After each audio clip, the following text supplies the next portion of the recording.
Hi, it's Carla from Seed Root Sprouts. Welcome back to my channel. Happy New Year, everyone. Wow, 2020 was a lot.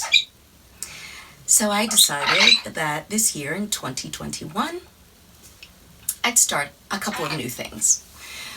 Number one on my list was retirement. I've retired after 28 years of teaching in the public school district in Philadelphia. And now I have time to study. I have time to chronicle my journey with my plants. I have time, just to savor life because, it's short and tomorrow's not promised.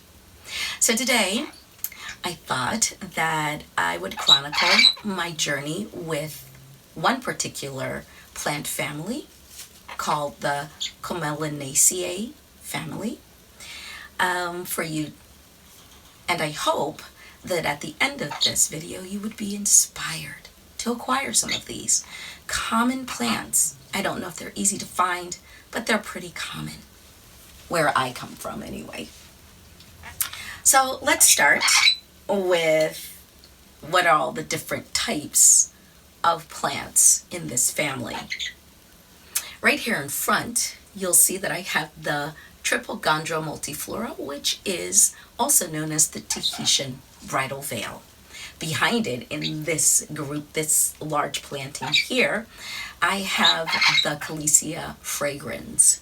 It's also known as the basket plant. Down here,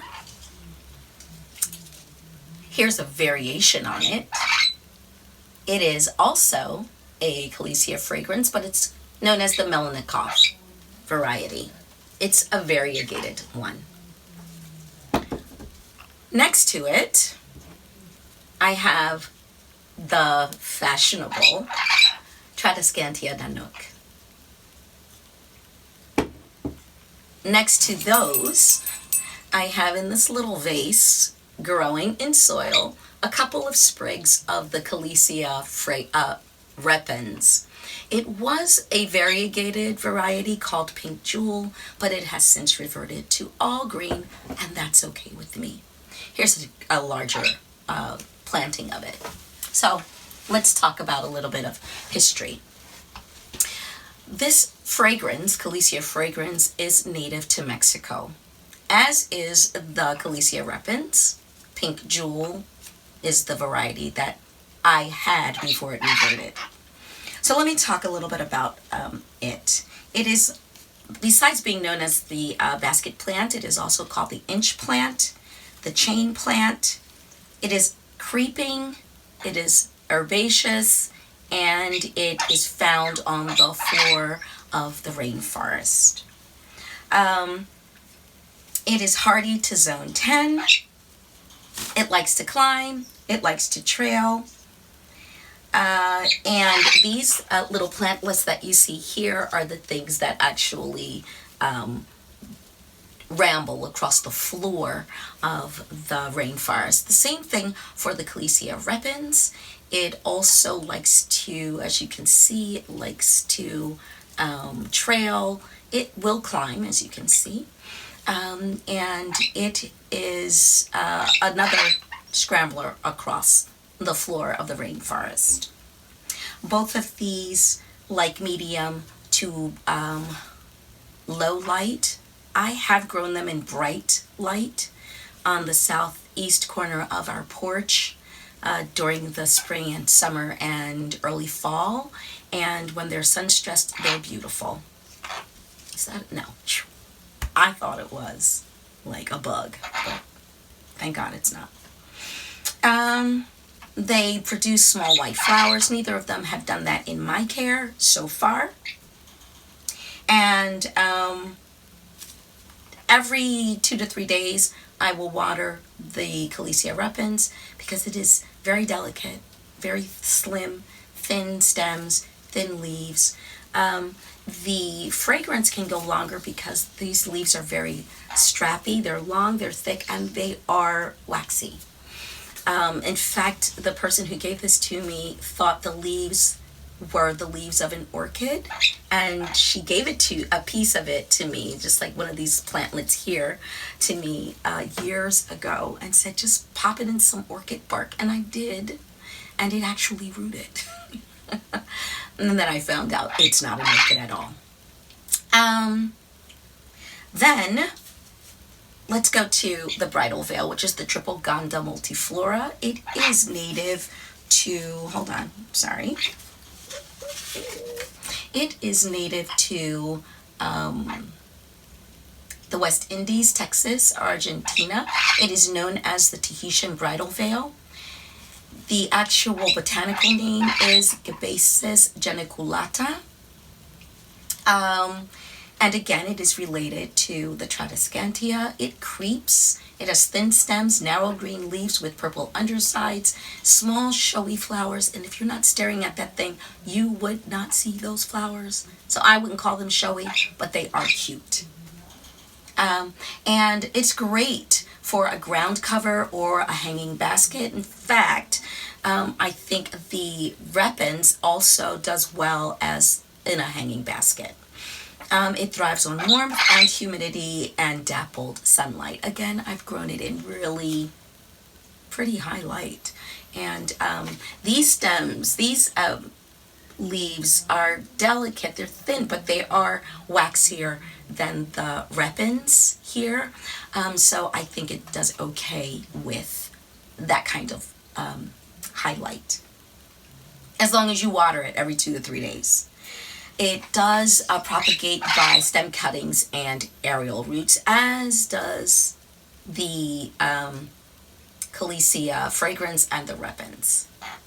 The Commelinaceae fragrans also does the same thing. I got this in a Facebook trade, and it rooted in about 2 weeks, and I just repotted it right before this video. This Tradescantia was developed in the Netherlands in 2012. It was developed so that it would grow compactly and dependably in a dependable shape. Because all of these plants in their natural habitat have the tendency to scramble and ramble, and there's not a predictable way that it will grow, so it doesn't give you a predictable shape. But the Nanook does. It actually was developed so that it would grow in a particular shape, or not in a haphazard or, I don't know, rambling way. What else? So I think I gave you the history on the, oh, I'm sorry, I meant to tell you, did I say that this was patented in 2017 in the United States? It was. It is also known as the Nanook albiflora. All right, so what do I do? I told you what I do with my plants in the summer and in the spring and early fall. In the late fall, winter to early spring, I cut back on watering. That's part of my winter care. I increase the humidity. That's part of my winter care. I might give it a shower. I might put them all in the shower together, let it get nice and steamy. Give it a cool, not a hot drink, but a warmed, coolish, tepid drink. And then I run the humidifier, because they all come from the rainforest, and that is what they are used to. The soil, I water less. This one maybe every 3 weeks, because it retains a lot more. This maybe once every week and a half. This one once a week, sometimes 2 weeks.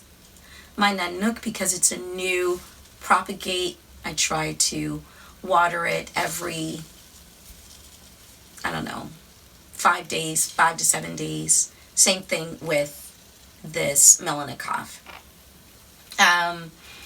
I fertilize weekly. That's a week solution every week in the summer and spring. These are pretty much dormant right now, so I'm not going to fertilize them. What else? The mix that I made that replicates the rainforest floor is what I've potted them all in. The very, very fine roots that they have will be able to push through and gather all the nutrients and the moisture.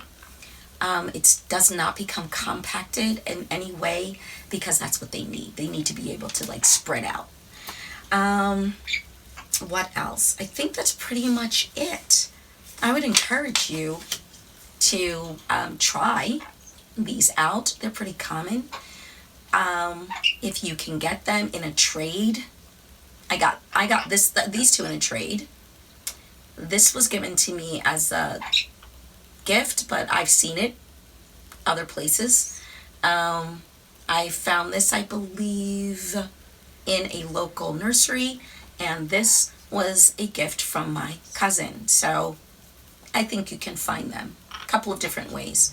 They propagate easily in water as long as you break off at least an inch or two and have a node or two and a couple of leaves. As you can see, I'm getting this. Took a couple of months, but I got it. It's in the winter, and I got it. And then the repens, the callisia repens in water, I just take maybe a 2-inch cutting because there's nodes at every inch, hence the name inch plant. Pop it in some water and it roots very easily. You can do the same in soil, which I've done here. It roots faster in soil because it also, the aerial roots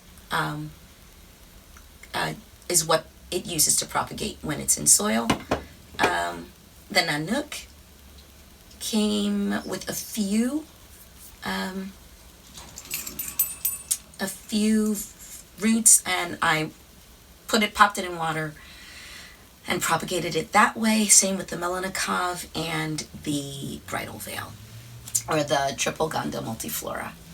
Anyway, I hope you take advantage of these plants. Add them to your collection of rare, hard to find, seemingly impossible to find, expensive, moderately priced, or cheap plants.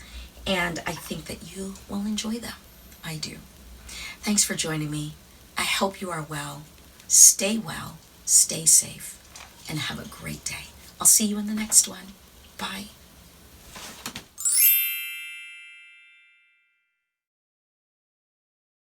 So I forgot to tell you what my forest flora mix is for these plants. It's a combination of fir bark, sphagnum moss, worm castings, some espoma organic, potting mix, charcoal. What else do I put in there?